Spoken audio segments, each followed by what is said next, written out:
తాకట్లో ఉన్న బంగారాన్ని విడిపించి ఆ రోజున మార్కెట్ ధర కట్టి మిగిలిన డబ్బును మీకు అందిస్తుంది కొమ్మూరి గోల్డ్.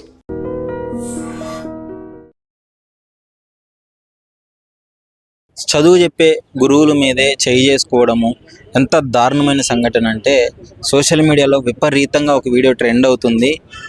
తనకి ఉపాధ్యాయులు తనకి బతుకు అంటే చదువులే కాకుండా జీవితంలో ఎలా ఉండాలి అనే ప్రతి ఒక్క విషయాన్ని పిల్లలకి నేర్పించే ఉపాధ్యాయుడి పైన ఒక విద్యార్థి అమానుషంగా దాడి చేయడం జరిగింది. ఆ వీడియో సోషల్ మీడియాలో వైరల్ అవుతుంది.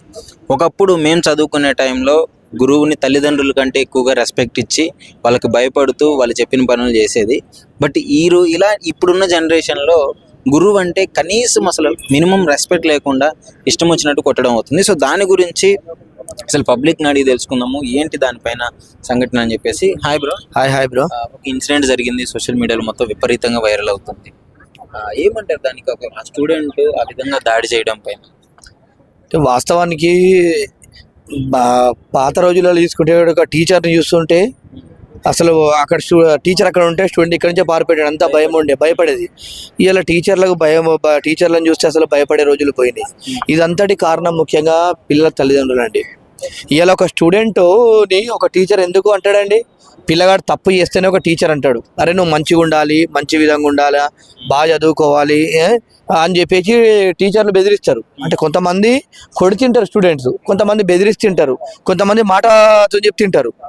ఇలా ఆ విధంగా అని చెప్పేసి బెదిరించి పిల్లల మంచి కోసమే టీచర్ చెప్తారు.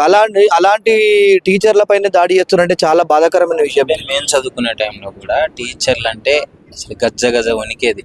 అంటే వాళ్ళు చెప్పే చదువులు అలానే ఉండేది, విధానం కూడా అలానే ఉండేది. ఇప్పుడున్న టీచర్స్లో ఏమైనా మార్పు వచ్చిందంటారా? మరి టీచర్లు స్టూడెంట్ బాగుండాలి, మంచిగా చదువుకోవాలి, నా స్టూడెంట్ ఎప్పుడు కూడా మంచిగా. అప్పుడు ఇంకా ఆ రోజుల్లో టెక్నాలజీ లేదు. ఇలా టెక్నాలజీకి తగ్గట్టు చదువు కూడా చెప్తున్నారు. ఇలా మనం చూస్తుంటే చిన్న పిల్లవాడు కూడా ఇంగ్లీష్ మాట్లాడుతున్నాడు. అంటే టీచర్లు చదువు చెప్పడం వల్లనే కదా ఇంత మంచిగా టెక్నాలజీలో ఇంత బాగా చెప్తున్నారు. ఇలా టీచర్లను ఒకటి ఏంటంటే ఈ పిల్లలు ఇట్లా ఈ విధంగా తయారవ్వడానికి కారణము తల్లిదండ్రులు, రాష్ట్ర ప్రభుత్వాలు. కానీ ఆ పిల్లాడు ఏం చెప్తున్నాడంటే, సార్ అయ్యుండి మా ఇంట్లో వాళ్ళని తిట్టాడు, మా అమ్మని తిట్టాడు అని చెప్పేసి చెప్పడం. ఏ టీచర్ కూడా వట్టిగా ఇంట్లో తిట్టారు. అరే ఇప్పుడు పిల్లవాడు తప్పు చేసిండు కాబట్టి నువ్వు తప్పు చేయక ఈ విధంగా ఏకని చెప్పేసి మనం మాట్లాడతాడు తప్ప ఇంట్లో ఎందుకు పెడతారు? వాళ్ళని కంప్లైంట్ వచ్చిందని కూడా ఒక వార్త అయితే సర్క్యులేట్ అవుతుంది. బట్ ఎంతవరకు నిజమో మనకు ప్రాపర్ గా తెలియదు. అదే తాగి ఉంటేనే టీచర్ అవుతాడు, నువ్వు తాగద్దు, ఈ విధంగా ఇట్లా తాగుతావు, నువ్వు స్టూడెంట్ అరే నువ్వు ఇప్పుడిప్పుడే ఇంత చెడు అలవాట్లు ఉంటాయి, భవిష్యత్తు రోజుల్లో ఇంకా ఖరాబ్ అవుతావు, నువ్వు నా స్టూడెంట్వి, నువ్వు మంచిగా ఉండాలి, నువ్వు బాగా చదువుకోవాలని చెప్పేసి టీచర్ చెప్తాడు తప్ప ఇది ఇష్టం వచ్చినట్టు తిట్టే రోజులు వాళ్ళు ఎందుకు తిడతారంటే వాళ్ళకు కూడా అన్ని తెలుసు. ఇలా ఒక స్కూల్లో టీచర్ చదువు చెప్తుంటే అన్ని విధాలు తెలుసు, వాళ్ళకు చట్టాల కోసం అవగాహన ఉంటుంది, ప్రతి దాని గురించి తెలుసు కాబట్టి వాళ్ళు ఇష్టాంతరంగా మాట్లాడి పిల్లగాని తప్పుదాం వల్ల ఆ విధంగా అయింది. ఆ విధంగా ఇప్పుడు గవర్నమెంట్ కూడా ఏం చేస్తుందండి, పిల్లగాని టీచర్ కొట్టిండు, కొడితే తల్లిదండ్రులు వచ్చి టీచర్ను కొట్టడము, కొట్టిన టీచర్ గవర్నమెంట్ సస్పెండ్ చేయడం. ఒకటే అండి, పిల్లగాడు ఒకళ్ళు మాటతో వింటారు, ఒకళ్ళు మాటతో వింటారు, వాళ్ళు కొడుతుంటారు, వాళ్ళు మంచి మాటతో చెప్తుంటారు.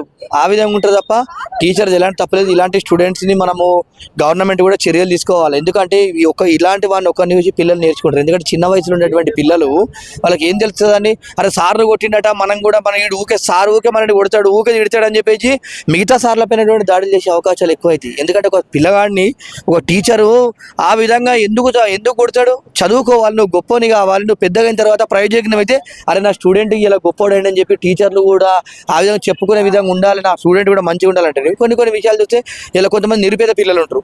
ఇలా వాడికి ఏముంటుందంటే పిల్లగానికి వాడికి చదువుకుంటేనే వాడు ఇలా రేపటి రోజు జాబ్ చేసుకుని కుటుంబాన్ని పోయించిన వాడు మంచి బాగుతాడు. ఇలా ఆ ఉద్దేశంతో కూడా టీచర్లు బెదిరిస్తారు ఎక్కువ, అరే నీకు ఆస్తులు లేవు, ఏం లేవు, నీకు చదువు తప్ప నీకు ఏది కాదు, నువ్వు బాగా చదువుకోవాలని చెప్పేసి ఆ పిల్లగాడిని ఏం చేస్తారు, కంపల్సరీ చదువుకోవాలని చెప్పి భయం భక్తి కొట్టుమని పిల్లగాని ప్రయోజకం చేసే విధంగా ఆ విధంగా చేస్తారు తప్ప పిల్లలకు పైన టీచర్లకు ఎలాంటి వ్యక్తిగతంగా దూషణలు కానీ అవి కానీ ఉండదు. ఎందుకంటే శత్రువు పిల్లగాడు వచ్చి మన స్కూల్ అవుతుందంటే నా స్టూడెంట్, వాడిని మనం మంచి ప్రయోజకం చేయాలనే ఉద్దేశం ఉంటుంది తప్ప ఎలాంటి దురుద్దేశం ఉండదని చెప్పి తెలియజేస్తున్నాం. మొత్తానికి ఇప్పుడున్న జనరేషన్ అంటే ఇప్పుడున్న పిల్లలు ఎలా ఉన్నారు పరిస్థితులు? టీచర్లు చెప్తే వినే పరిస్థితుల్లో ఉన్నారు, అంటే ఏమన్నా గద్దిస్తే భయపడే పరిస్థితుల్లో ఉన్నారా? పిల్లలు ఉన్నారండి, పిల్లలు తప్పు లేదు, పిల్లలను ఖరాబ్ చేసేది తల్లిదండ్రులే. గారాబం చేసి ఇప్పుడు పిల్లగాడు ఏం చేస్తాడు, అమ్మ నన్ను సారు కొట్టిండు అని అనగానే వాడు ఎట్లా కొడతాడు నిన్ను ఏడం కొడతాడని చెప్పి సార్ పైన దాడి చేయడం అంటే ఆ తప్పు. అదే పిల్లగాడిని సార్ కొట్టినంటే నువ్వు ఏం చేసినావు రాబాయి నేను అట్టి కొడతాడని చెప్పేసి ఒక మాట అని బెదిరించాలి. సార్ కొడుతుంది సార్ అన్నప్పుడు కొడతారని చెప్పేసి మీరు ఇంట్లో చెప్తే గట్ట పిల్లగాడు ఆ విధంగా మూర్ఖంగా తయారుగాడు కదా. ఒక దెబ్బ కొట్టగానే మా కొడుకుని ఇట్లా కొడతారా అని చెప్తే వాడు ఇట్లా చదువుకుంటాడు. ఖరాబ్ కాకుంటే ఇక టీచర్ని కొట్టిండి రేపటి రోజున అయితే వాడు అన్ని విధాలు ఖరాబ్ అయ్యి మిమ్మల్ని కూడా తల్లిదండ్రులు కూడా కొట్టే రోజులు వస్తాయని చెప్పేసి నేను తెలియజేస్తున్నాను ఇలాంటి స్టూడెంట్స్.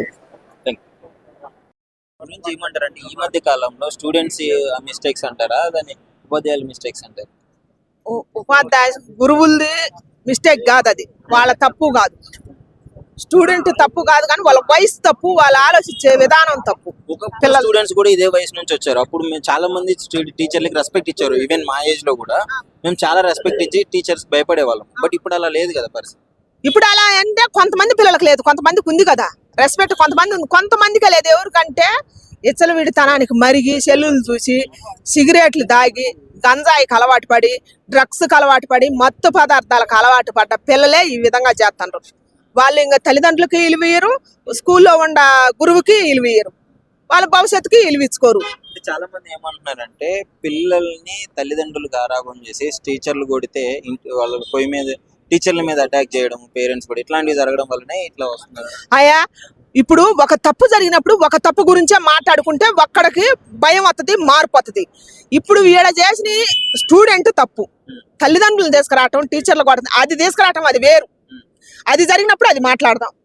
ఇప్పుడు టీచర్లుగా స్టూడెంట్ మీద తప్పు చేసినప్పుడు తల్లిదండ్రులుగా వీళ్ళు మాట్లాడటం కరెక్ట్ ఉంటుంది, టీచర్లుగా వాళ్ళు తప్పు చేయటం కరెక్ట్ ఉంటుంది. ఆ వర్గం మాట్లాడటం అది వేరు ఉంటుంది. ఇప్పుడు ఇక్కడ ఏం జరిగిందంటే ఒక స్టూడెంట్ 13 ఏళ్ళు 14 ఏళ్ళు కూడా ఉన్న ఒక చిన్న బాబు, వాడికి ఏజ్ ఎంత లేదు, వాడు అటు కానీ ఏజ్ ఆయన తండ్రి స్థానం ఉంది, తండ్రి స్థానం కన్నా ఎక్కువే ఉంది. ఆయన పెద్ద ఆయన తాత స్థానంలో ఉంటాడు ఆయన గురువు గారు. ఇప్పుడు ఆయన మనవడు అనుకుండా ఆయన కొడుకు అనుకుండా మందలించిండు, సిగరెట్ తాగినా గంజా తాగిన ఆయన రూల్ అది. అక్కడ ఆయన సర్వే చేస్తుండు కాబట్టి ఆయన చేయాల్సిన బాధ్యత ఉంది కాబట్టి పిల్లగాడు చెడిపోతాడని ఆయన మందలించి వాడికి నచ్చలేదు ఎగిరి గుద్దిండు. ఇక్కడ గుద్ది వాడు ఏమన్నాడు, నన్ను నీ అమ్మ అన్నాడు అని అన్నాడు. ఆ మాట కూడా అన్నాడు వాడు. మరి అది నిజమా అబద్ధమా మనకు తెలియదు. పిల్లగాడు మాత్రం మత్తు పదార్థాలకు అలవాటు పడ్డాడని చెబుతారు, కానీ వాడు మత్తులో ఊగినట్టు ఆడ కారాల వాడు ఆవేశంగా వచ్చింది నాకు అక్కడ. వాడు సిగరెట్ తాగుతున్నాడు బాత్రూంలో కూర్చొని అని చెప్పి మందలిస్తే ఎగిరి కొట్టిన తప్పది. ఇప్పుడు ఆ పిల్లగాడు ఆ విధంగా కొట్టడం వాడి కరెక్ట్ అని నేను అంటలేదు తల్లిగా.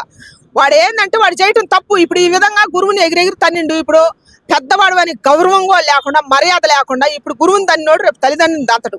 అందుకని దయచేసి ఈ పిల్లగాడిని చూసి ఇంకో పిల్లగాళ్ళు నేర్చుకోవద్దు. ఈ పిల్లగాడిని తల్లిదండ్రులు ఎనికేసుకొని రావద్దు. వాడు భవిష్యత్తు బాగుండాలి ఇయ్యాల.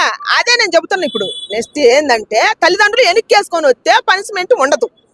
వాళ్ళ బాబు బాగుండాలా, వాడు భవిష్యత్తు ఇంకా ముందు బాగుండాలనుకుంటే తల్లిదండ్రులు సపోర్ట్ ఏ విధంగా చేయాలంటే మా పిల్లగాడు మారటానికి అవకాశం ఉండాలని అనుకుంటే గవర్నమెంట్ కి సపోర్ట్ చేయాలి. ఇప్పుడు గురుస్థానంలో ఉండోని ఎగిరెగిరి కొట్టిన వాడు మీసం కూడా సరిగ్గా రాలేదు. అప్పుడు తల్లిదండ్రులకి అపకీర్తే కదా.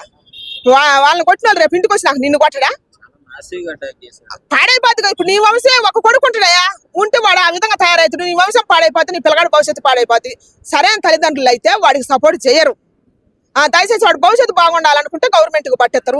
గవర్నమెంట్ అయితే తీర్చిదిద్దుతారు. తల్లిదండ్రులకు ఒక్కొక్క లెంటల్లో ఇప్పుడున్న పిల్లలు వాళ్ళు కష్టపడి కడుపాయి కట్టుకొని పెంచుతున్నారు. ఇప్పుడు ఈ తరం పిల్లలు లెంటలేదు. మరి దాని తల్లిదండ్రులు తప్పు అని ఎట్లా అంటాం? కొంతమంది తల్లిదండ్రులు తప్పు ఉండదు కొడక. నేను చెబుతాను ఖచ్చితంగా కొంతమందిదే ఉంటుంది. ఎవరెవరిది ఉంటుంది అంటే భార్య ఒకటి నుంచుకొని భర్త ఒకటి నుంచుకొని పిల్లల్ని రోడ్డు మీద వదిలిపెట్టి ఎవరు సంతోషాలు కాలకపోయిన పిల్లలు అయితేనే అట్టుంటారు. కానీ నిజంగా కష్టపడి తల్లిదండ్రులు ఇప్పుడు తండ్రి జాబ్ చేసి తల్లి ఇంట్లో కష్టపడి వాళ్ళు కడుపాయి కట్టుకుని మా పిల్లల భవిష్యత్తు ఉండాలని ఇప్పుడు ఒకరిని చూసి ఒకళ్ళు ఇప్పుడు గవర్నమెంట్ స్కూళ్ళల్లో కూడా వేయకుండా ప్రైవేట్ స్కూళ్ళల్లో వాళ్ళ శక్తిని మించి చదివిస్తున్నారు.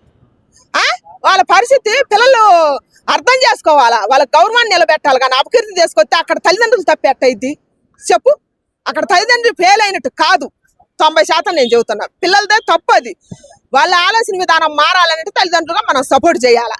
ఇప్పుడు గురువుని కొట్టినారు రేపు మనల్ని కొడతాడు కాబట్టి ఖచ్చితంగా మనం సపోర్ట్ చేస్తే మన పిల్లగాడు మారటానికి అవకాశం ఉంటుంది. మన పిల్లగాడి వల్ల కొంతమంది చెడిపోకుండా కూడా ఉంటారు అనమాట, సమాజానికి మంచి చేసిన వాళ్ళు అయితే. ఇప్పుడు ఈ జనరేషన్ ప్రాబ్లం అని చెప్పుకోవచ్చు. వాళ్ళ ఫ్రెండ్ సర్కిల్ కావచ్చు, వాళ్ళ అలవాట్లు కావచ్చు, ఈ మొబైల్స్ బాగా అడిక్ట్ అయ్యి అవును, నేను అసలుకి నేను కూడా అవ్వాలి అని. అవును. ఇప్పుడు కొంత సినిమాల ప్రాబ్లం కూడా ఉన్నాయి. సినిమాలలో ఇప్పుడు కుటుంబ పరంగా చూపించలేదు, అది ఉంది. సెల్లులో అసభ్యకరంగా వస్తున్నాయి. ఇప్పుడు 13 ఏళ్ల పిల్లలకు కూడా సెక్స్ ఫీలింగ్ కలుగుతుందంటే ఏంది? సెల్లులో చూడకూడని చూస్తున్నారు, చూడకూడని చూసి డ్రగ్స్కి అలవాటు పడుతున్నారు. ఇప్పుడు మనిషిని ఎట్ట చంపాలన్నా కూడా సెల్లులో చూపిస్తున్నా, మనిషిని ఎట్ట పాడు చేయాలన్నా సెల్లులో చూపిస్తున్నా. ప్రతి ఒక్కటి అసలు మనిషి జీవితం ఎట్ట పతనం కావాలన్నా కూడా సెల్లులో చూపిస్తాం. మరి ఆ రోజుల్లో అది లేదు కాబట్టి మేము ఎట్టున్నాం.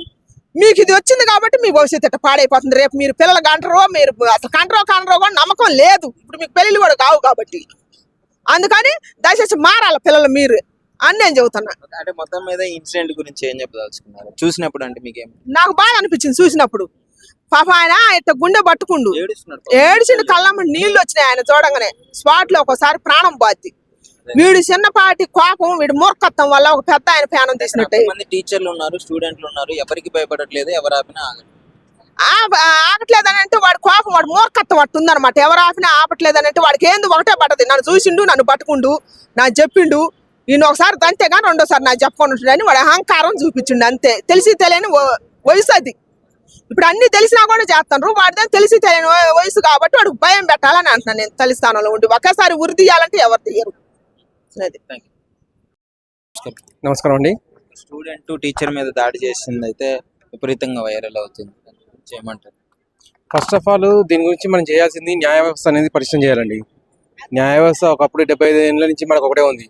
ఈవెన్ న్యాయ వ్యవస్థలో ఉన్న ధర్మరక్షణ తల్లి, ఆ తల్లి కూడా కళ్ళ గంతలు కట్టారు 75 ఏళ్ళుగా. అంటే ఇప్పుడు శిక్షిద్దామన్నా గానీ చిన్న వయసు కదా, మైనర్. అదే నేను చెప్తుంది, ఆ కళ్ళ గంతలు తీయడానికి మనకు 75 ఏళ్ళు పట్టింది.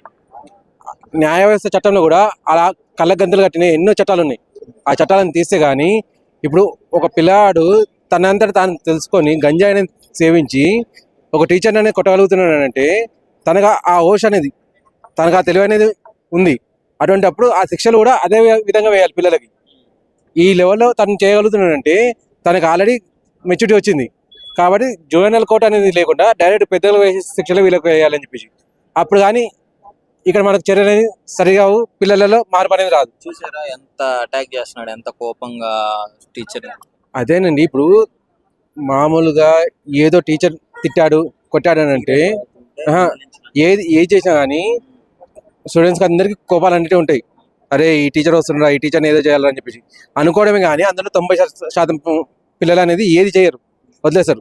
టీచర్ పెద్దోడు మన గురించి చెప్తున్నా అని చెప్పేసి, లేకపోతే భయం ఉండడం వల్ల ఏదో చేస్తారు. కానీ ఈ రకంగా కొట్టడం అనేది, ఈ రకంగా రివెంజ్ తీసుకోవాలని చెప్పేసి అది ప్రీ ప్లాన్ అన్నట్టు పిల్లలది అనేది. వాళ్ళు ఆల్రెడీ మెచ్యూర్ పొందారు అన్నట్టు. అంటే ఒకరిని ఎలా శిక్షించాలి, మనం ఒకరిని ఎలా చావు వరకు తీసుకెళ్ళాలి అని చెప్పి వాళ్ళు మొత్తం ప్లాన్ చేసుకొని వచ్చారు. అటువంటి అప్పుడు వీళ్ళకి ఏం చేయాలంటే చట్టంలో కొన్ని శిక్షలు అనేది చేంజ్ చేయాలి. పెద్దవాళ్ళకి ఏవైతే వేస్తున్నామో మళ్ళీ జైలు నుంచి బయటికి రాకుండా ఆ శిక్షలు అనేది వీళ్ళకి వేయాలి. అంటే ఎవరి మిస్టేక్ అంటారు? ఈ జనరేషన్ ప్రాబ్లమా, టీచర్స్ ఏమైనా టీచింగ్ సిస్టమ్ ఏమైనా మార్చాలా? ఒకప్పుడు బాగానే అందరూ భయపడ్డారు టీచర్స్ కి, ఇప్పుడు అలా లేదు. పాతకాలం అప్పుడు సోషల్ మీడియా అనేది అంతగా లేదండి. సోషల్ మీడియా లేదు కాబట్టి ఏది నాని గురువే దైవం అని చెప్పి అనుకున్నారు. ఆయన ఏది చెప్తే అదే మాకు మంచిది, నయానో భయానో ఏదైనా కానీ. ఈవెన్ పేరెంట్స్ కంటే ఎక్కువ రెస్పెక్ట్ ఇచ్చేవారు. ఈవెన్ అదే చెప్తున్నా, ఏదో నయానో భయానో ఏదైనా కానీ గురువే దైవం, క్లియర్ అది. గురువు ఈరోజు నేర్పిస్తేనే రేపు మనం నేర్చుకుంటాం చెప్పేసి ఉండేది. ఇప్పుడు ఏమైపోయిందంటే సోషల్ మీడియాలో వచ్చేసి ఇంతేనా, ఇది కాకపోతే ఇంకోటి, ఇది కాకపోతే ఇంకోటి. ఇప్పుడు ఏమైపోయిందంటే ఈ ఐటీ లాంటి డిపార్ట్మెంట్స్ వచ్చేసి రియల్ ఎస్టేట్ అని చెప్పి పెరిగిపోయేసి డబ్బు అనేది చాలా ఎక్కువైపోయింది. ఆ డబ్బు వల్ల విచ్చలవిడితనం అనేది పెరిగిపోయింది. తల్లిదండ్రులు కూడా ఏం చేస్తున్నారంటే పొద్దున పోయే సాయంత్రం ఇంటికి వస్తున్నారు, పిల్లాడు ఏం చేస్తున్నాడు అని చెప్పి చూసుకుంటలేదు. టీచ్ చేయాల్సిన బాధ్యత వీళ్ళ మీద ఉండదు. కాకపోతే వీళ్ళు ఏమంటారంటే ఇప్పుడు మొత్తం నేర్చుకునేది ఏంటంటే జస్ట్ ఏదో మేము లక్షలు ఎందుకు కడుతున్నాం, టీచర్లు చూసుకోవాలి, అది టీచర్లు నేర్పిపోతే ఇంకెప్పుడు నేర్పిస్తారు అని చెప్పి వాళ్ళ మీద పడేస్తున్నారు ఈ విషయం అనేది. పిల్లాడిది ఎంతైతే తప్పు ఉందో దానికంటే 80% వాళ్ళ పేరెంట్స్ తప్పు ఉంది. వాళ్ళని కూడా శిక్షించాలి. చట్టంలో అనేది క్లియర్గా మార్పులు తీసుకురావాలి. ఆ తల్లిదండ్రులకు పడాలి, ప్లస్ ఆ స్టూడెంట్కి ఖచ్చితంగా శిక్ష పడాలి. అప్పుడే ఇవన్నీ మార్పులు వస్తాయి. థ్యాంక్ యూ అండి. హాయ్ చెప్పండి. స్టూడెంట్ పిల్లాడు టీచర్ మీద దాడి చేయడం, అసలు దాని గురించి ఏంటి, ఎవరి మిస్టేక్ అనుకుంటున్నారు? అది చాలా తప్పండి. ఎందుకంటే మాతృదేవోభవ, పితృదేవోభవ, ఆచార్య దేవోభవ, అంటే మన తల్లిదండ్రులు మనకి ఎంత ముఖ్యమో, ఎంత దేవుడితో సమానమో, మనకు చదువు చెప్పే గురువు కూడా అంతే సమానం. అది చాలా బాధ అనిపించింది నాకు నిన్న రాత్రి అది చూసిన వెంటనే, వీడియో చూసిన వెంటనే. కానీ సమాజంలో ఇలాంటి పిల్లలు ఉంటారా అనిపించింది. అంత క్రూయల్ గా అటాక్ చేస్తున్నా కానీ ఎవరు చెప్పినా వినట్లేదు, ఏ టీచర్ కి భయపడట్లేదు. ఇంకా ఆడు ఒక రౌడీగా తయారవుతాడు ఫ్యూచర్ లో. ఆడు ఒక రౌడీగా తయారవుతాడు. అంటే పేరెంట్స్ రెస్పాన్సిబిలిటీ ఏ స్థాయిలో ఉంది ఆ అబ్బాయి మీద ఇట్లాంటి ఇన్సిడెంట్? నేనేమంటానంటే పిల్లాడిది అంత తప్పు ఉన్నా అంతకన్నా ఎక్కువ తల్లిదండ్రులు కూడా తప్పు ఉండదు. ఎందుకంటే ఇప్పుడు చాలా సంస్కారహీనంగా ప్రవర్తించాడు అబ్బాయి అయితే. చాలా దారుణంగా కొట్టాడు. అసలు గురువు అంటే ఏంటంటే తల్లిదండ్రులతో సమానం. సరే కొట్టాడు అనుకుందాం, ఇప్పుడు వాళ్ళ అమ్మా నాన్న వాడిని కొట్టారు అనుకుందాం, వాడు తిరిగి కొడతాడా? వాడు తిరిగి కొడతాడు. కొట్టాడు అంటే వాడు మూర్ఖుడు అవుతాడు. తల్లిదండ్రులను నువ్వు ఎంత గౌరవిస్తావో నీ గురువు కూడా అంతే. ఎందుకంటే నీ రేపు పొద్దున్న నువ్వు ఉద్యోగం చేయాలైనా 10 మందిలో తిరగాలన్నా, నువ్వు బ్రతకడానికి నువ్వు బ్రతుకు తెరి నేర్చుకోవాలన్నా ఫస్ట్ నీ గురువుతోనే నీకు ప్రారంభం అవుతుంది. తల్లిదండ్రులు నీకు గోరుముద్దలు పెట్టి అన్నం తినిపిస్తారు అంతే. నువ్వు ఎట్లా నడుచుకొని అయినా అట్లా నడుచుకొని ఓన్లీ చెప్పడం వరకే. కానీ నిన్ను తీర్చిదిద్ది నీకు చదువు చెప్పి నీకు ఉద్యోగం వచ్చేలాగా నువ్వు బ్రతకడానికి చేసేది మాత్రం ఒక గురువే. మరి గురువు పట్ల నువ్వు అట్లా ప్రవర్తించంటే అది చాలా దుర్మార్గమైన చర్య. అంటే రీసెంట్ గా అంటే ఎడ్యుకేషన్ సిస్టమ్ లో ఏమైనా మార్పులు తీసుకురావాలా, లేకపోతే వీళ్ళు ఇట్లా కారణం అవ్వడానికి ఆ రీజన్ ఏంటంటే? ప్రభుత్వం కూడా కొన్ని మార్పులు తీసుకురావాలి. ప్రధానంగా వాళ్ళు కూడా మారాలి. ఎందుకంటే గురువు మీద దాడి అన్నది చాలా తప్పండి. ఇప్పుడు ప్రభుత్వాలు కఠినమైన శిక్షలు తీసుకొచ్చిన కానీ వీళ్ళు పాటించాలి కదా. ఫస్ట్ తల్లిదండ్రులు కూడా పిల్లలకి కూడా ఇంటి దగ్గర చెప్పి పంపించేటప్పుడు కూడా కొద్దిగా మంచిగా చెప్పి పంపించలేరా బాగుంటుంది. కానీ ఏదైనా వాడు పెంపకం అంటే మనం తప్పుగా అనకూడదు, కానీ వాడు పెంపకం తప్ప లేకపోతే వాడు ప్రవర్తన తప్ప అన్నా కూడా అనుకోవచ్చు. సర్కిల్ ఎలా? మరి వాడు అలాగ ఉన్నాడు అంటే వాడి సర్కిల్ కూడా అలాగే ఉంటుంది. ఎందుకంటే మనకు అర్థమవుతుంది కదా. ఇప్పుడు ప్రతి మనిషి తప్పులు చేస్తాడు, నేను కాదని అంటలేదు. కానీ చేసినప్పుడు సరే చెప్తారు ఎవరో పెద్దప్పుడు, నేనే తప్పు చేశాను అనుకోండి, నాకు సంబంధించిన ఎవరు చేస్తారు, నాకు వినడం ఇష్టం లేదు అనుకోండి, అప్పుడు విని పక్కకి వెళ్ళిపోయి ఇబ్బంది లేదు. కానీ నేను వాడి మీద దాడి చేశాను అనుకోండి, వీడు చాలా మూర్ఖుల్లా ఉంది, వీడు దుర్మార్గుల్లా ఉందని చెప్పి నన్ను అనుకుంటాను. అది నేనైతే చాలా తీవ్రంగా ఖండిస్తున్నాను. నాకైతే రాత్రి చాలా బాధ అనిపించింది.